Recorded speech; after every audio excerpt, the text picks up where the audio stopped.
दोस्तों, आज की ये कहानी शुरू होती है एक धोबी के घर से। जी हाँ, और ये कहानी भी डरावनी के साथ साथ बड़ी ही रोमांचित भी है और आपको अच्छी भी लगेगी। दरअसल आपको पता है, जो हमारे धोबी भाई लोग होते हैं उनका काम कपड़े धोना, प्रेस करना जैसे होता है। तो इसी प्रकार एक अरुण नाम का धोबी अपने काम में लगा रहता था। लोग आते थे, उनसे कपड़े धुलवाते थे, प्रेस करवाते थे। कई बार तो लोग उनके घर पर भी आकर, मतलब उनकी शॉप बंद होने के बाद भी उनके घर आकर भी कपड़े दे जाते थे। और जैसे सबका जीवन चलता है, वैसे इनका भी अपने इस काम की वजह से अच्छा जीवन व्यतीत हो रहा होता है।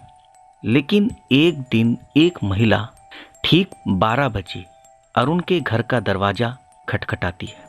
अरुण नींद में होता है। वह उठते हुए आता है और दरवाज़ा खोलता है।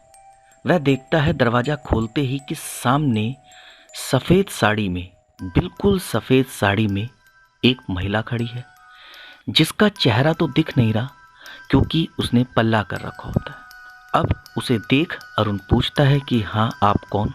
वह महिला कहती है, ये मेरे कुछ कपड़े हैं, क्या आप इसे धो देंगे? वो कहता है, हाँ जी, मेरा काम है धोने का, मैं धो दूंगा, पर इस वक्त तो मैं किसी के कपड़े लेता ही नहीं, आप सुबह आ जाना। तो वह महिला कहती है, सुबह दो या अभी दो, बात तो एक ही है। आप ये कपड़े मुझे कल तक धो के दे दीजिएगा और मैं आ जाऊंगी लेने। खैर, अरुण ज़्यादा कुछ ना पूछते हुए वह कपड़े लेता है और दरवाज़ा बंद कर अपने घर में चले जाता है। वह महिला अपनी जगह चली जाती है।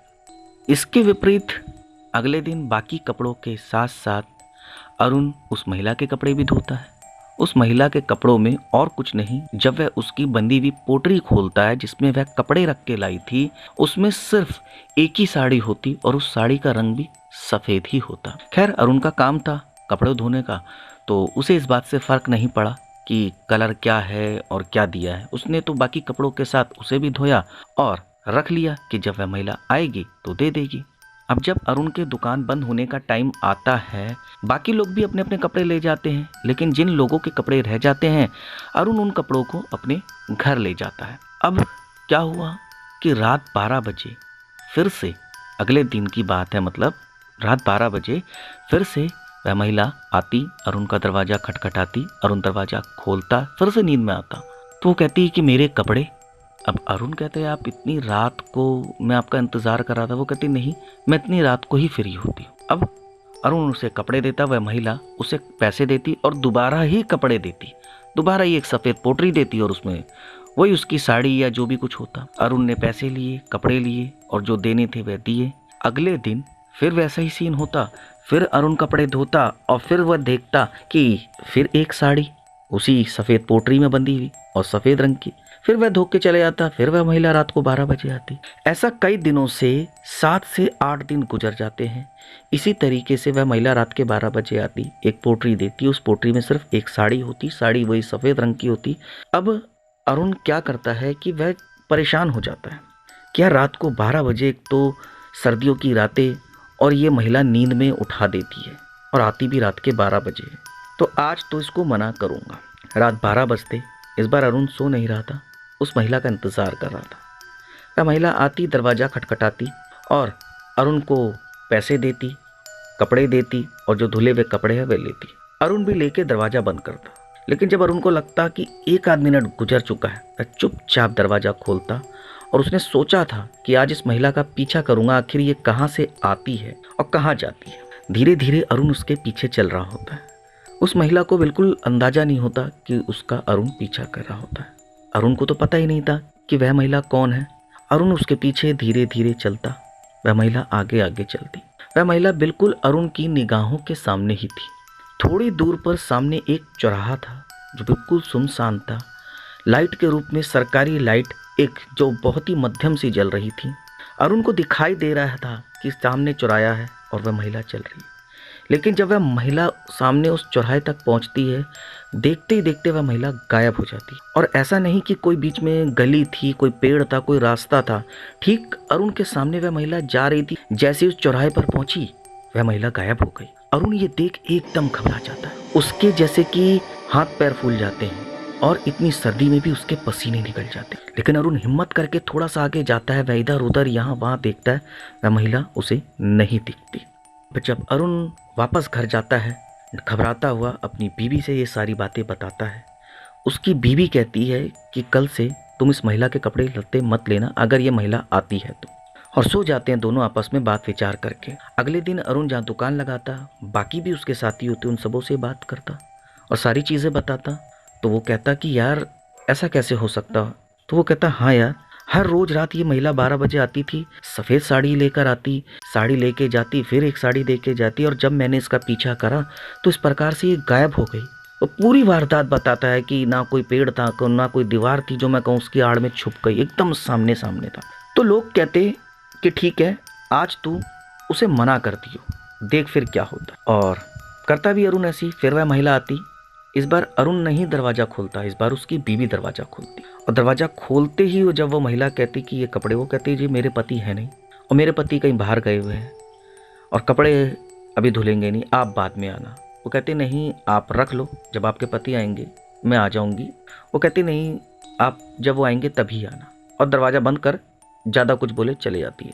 और अपने पति को वह बताती है कि मैंने भेज दिया, अब आप घबराओ मत। दोनों हल्का फुल्का बात करके सोते हैं। अरुण जैसे ही एक तरफ करवट लेता, वह महिला बिल्कुल उसके सामने। अरुण घबरा जाता और एकदम चिल्ला पड़ता। एकदम उसकी आवाज़ सुन उसकी वाइफ भी उठती और वो घबरा जाती उस महिला को देख, वो भी। तो वो महिला कहती कि तुमने मुझसे झूठ क्यों बोला, मेरे कपड़े धोना तुम क्यों नहीं चाहते। अरुण घबराता, उसकी बीवी घबराती, दोनों कुछ कह नहीं पाते। वो कहते नहीं। फिर भी हिम्मत करके उसकी बीवी और वो एक ही स्वर में कहते नहीं, आप अंदर कैसे आई, पहले तो ये बताओ, हमें आपके कोई कपड़े नहीं धोने, हमें आपके, मतलब एक हकलाते हुए उनके ज़ुबान से यही शब्द निकलते जाते। वो महिला कहती कपड़े तो तुम्हें धोने पड़ेंगे, या तो तुम मुझे पहले ही दिन मना कर देते, कपड़े तुम्हें धोने ही पड़ेंगे, और अगर तुमने मेरे कपड़े नहीं धोए तो मैं तुम्हें जान से मार दूंगा। अब दोनों समझ चुके थे कि ये महिला कोई आम महिला नहीं, ये एक प्रेत है। तो दोनों ने कहा कि ठीक है, आप लाओ अपने कपड़े धो और आप जाओ। वो महिला कपड़े देखकर एकदम से जैसे गायब सी हो जाती है। दोनों पूरी रात सोए नहीं हो। दोनों अगले दिन एक बगल के मंदिर में जाते, वहाँ सारी बात वहाँ के एक पुजारी को बताते। पुजारी उनकी सारी बातें सुन कहता है उस महिला ने जो कपड़े दिए, कैसे हैं वह कपड़े, फिर से वही सफ़ेद साड़ी। वो कहता हाँ जी बिल्कुल सफ़ेद साड़ी। वो कहता है इसे धो दी तुमने। वो कहता है जी नहीं, मैंने नहीं धोई। वो कहता है इसे धो के लाओ। जब वह साड़ी धो के लाता उस पुजारी के पास, तो पुजारी हनुमान जी पर चढ़ा हुआ सिंदूर उस महिला के साड़ी के एक किनारे पे हल्का सा लगा देते और मंत्र पढ़ते और उसको दे देते अरुण को, और कहते आज जब वह महिला आए तो इस साड़ी को उसको दे देना। दोनों हाथ जोड़ के पति पत्नी पुजारी के और वहाँ पर जो हनुमान जी की मूर्ति थी उनको हाथ जोड़ मत्था टेक घर की ओर निकल जाते। ठीक 12 बजे रात वो महिला आती और अरुण फिर से उसे वो साड़ी देता और वो जो लाती उसे लेता, पैसे लेता। लेकिन जैसे ही वो महिला उस साड़ी को पकड़ती, आप यकीन नहीं करेंगे, ऐसा लगा कि जैसे चारों तरफ उसको एक करंट सा लग गया और वह महिला उस साड़ी को ना छोड़ पा रही और ना पकड़ पा रही। जैसे कि अचानक एक चमत्कार हुआ। ये अरुण बताता है कि वह महिला उस साड़ी खुद ब खुद जैसे उसमें लिपट गई, उस महिला से लिपट गई। और लिपटने के बाद क्या हुआ कि अरुण अपनी आंखों देखी बात बताता है कि लिपटे लिपटे वो चिल्लाती हुई एक चिंगारी सी उसके अंदर से निकलती, एक बिजली टाइप कड़कने जैसी सी होती, और देखते देखते ना तो वो साड़ी होती ना वो महिला, राख बन के सीधा नीचे। उस समय को याद कर आज भी अरुण और उसकी वाइफ घबरा जाते हैं। तो देखा दर्शकों कैसे ये जो धोबी था अरुण, ये रोज इसे पता ही नहीं कि एक आत्मा के कपड़े धो रहा था, एक प्रेत के कपड़े धो रहा था।